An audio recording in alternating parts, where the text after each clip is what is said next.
Welcome to our guide on calculating the cash ratio, a key financial metric.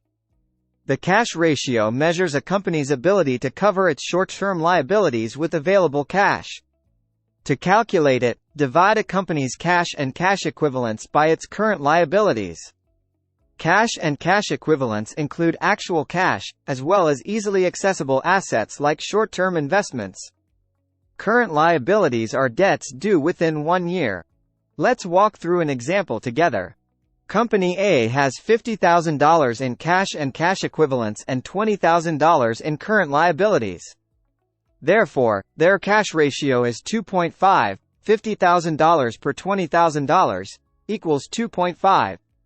This means Company A can cover its current liabilities 2.5 times over with its cash. Now, let's look at another example with Company B. Company B has $30,000 in cash and cash equivalents and $15,000 in current liabilities. Calculating the cash ratio for Company B results in $30,000 divided by $15,000 equals 2. Company B can cover its current liabilities twice over with its cash reserves. Remember, a higher cash ratio indicates a company is in a better position to cover its short-term obligations. Conversely, a lower cash ratio may signal potential liquidity issues.